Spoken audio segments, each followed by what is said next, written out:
Do this here. Hello, ladies and gentlemen.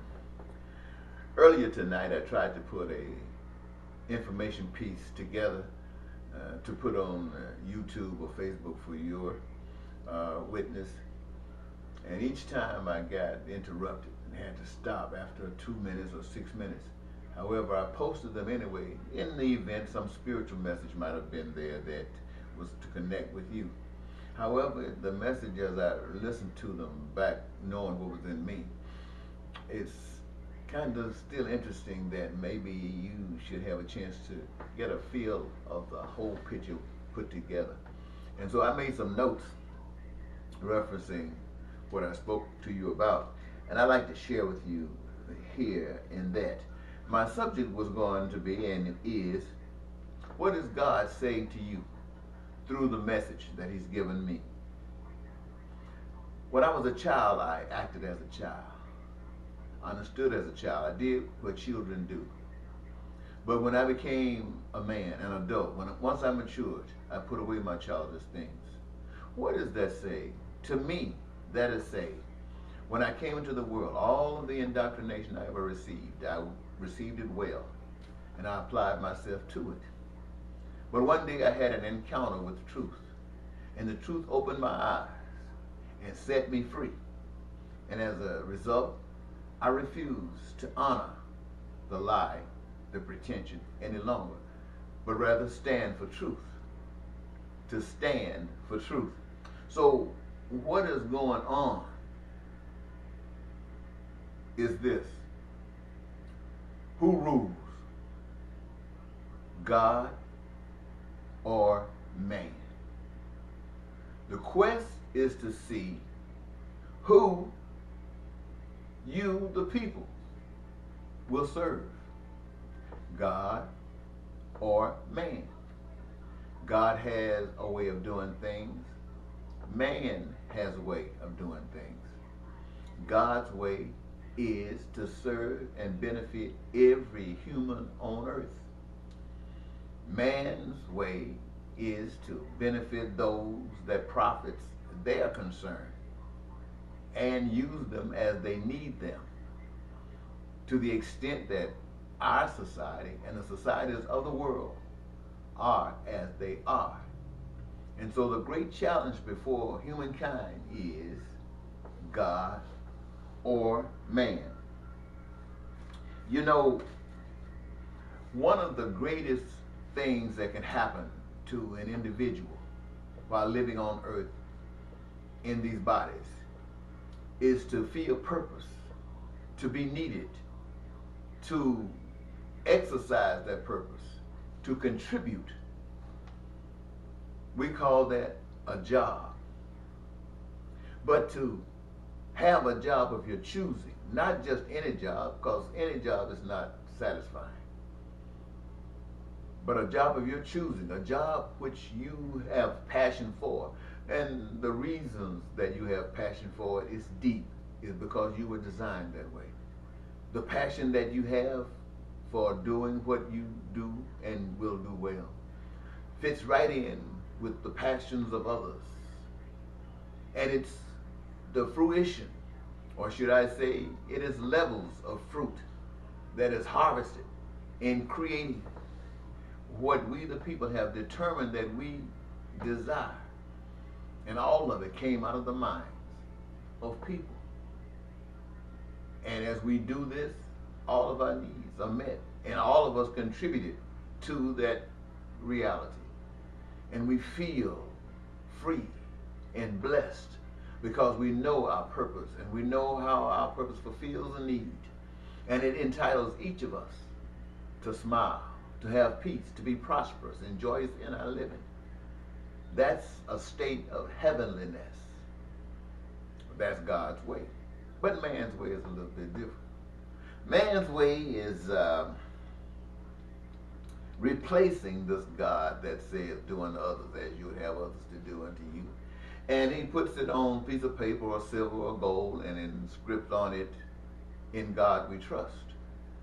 For some strange reason, since we all originated from that Creator, There's some attachment that we might know about or not, but it's real. It's the life in us that comes from the life. And so to answer that and to break the hold that it has on us, it writes, "In God we trust."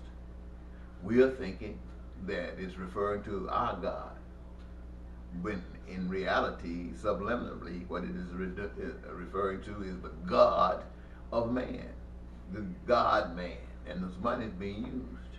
It says, "In God we trust."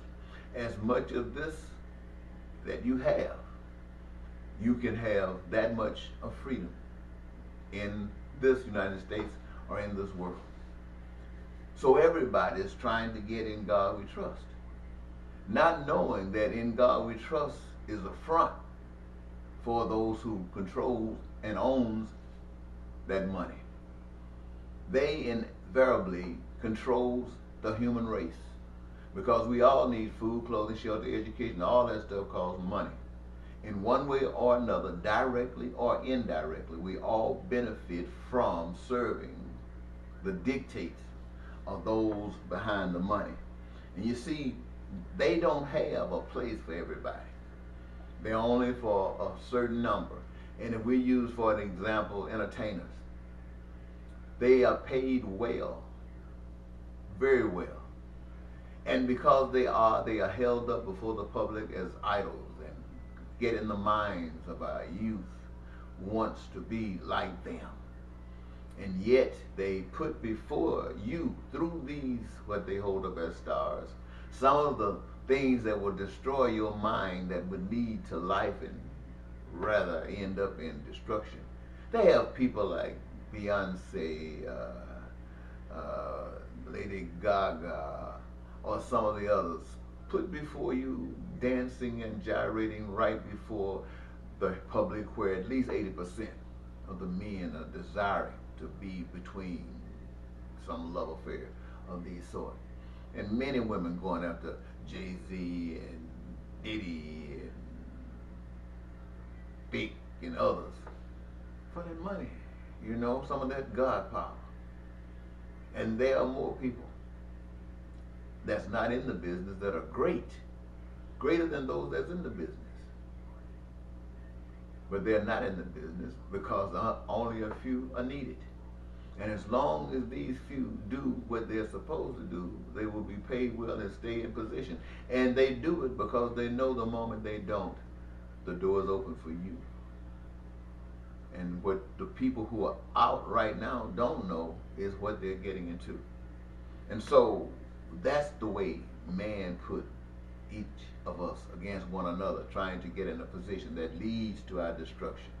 That which would take us closer to brotherhood now in the way we do business is separating us and taking us away from that. So the message that I have been given is to say that you can choose either way you want to go. But the truth is that man is controlling the money, and he's controlling basically everyone on earth.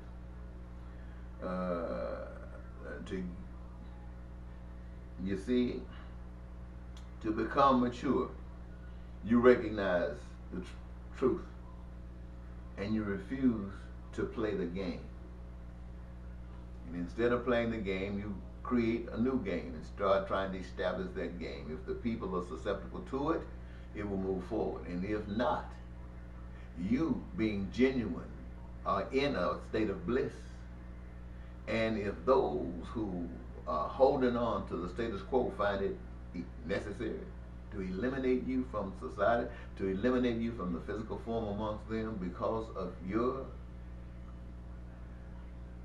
contribution to heavenliness on earth, there's no better way to die, to be killed, than for that.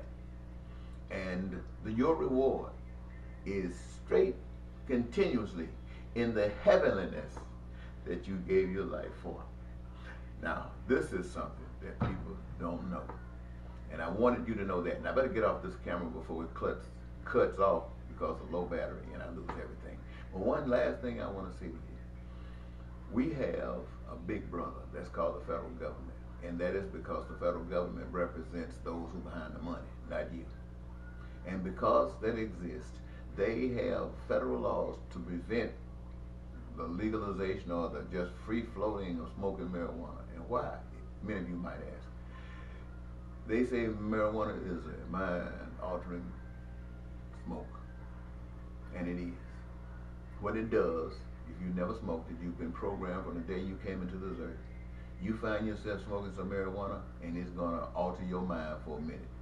You're gonna start asking questions. You're gonna start thinking why, out of the things that you've been taught, the things that you've been indoctrinated to. You're gonna start asking yourself, what, why, how come? And you're gonna start looking for answers. Looking for answers. You're gonna start thinking. See, we've been taught not to think. We've been taught what to think. Now, marijuana frees you, and you start thinking on your own. And when you start thinking on your own, then you become a danger to the powers that be. And so they say no smoking. I just thought I'd leave that with you. Bye-bye.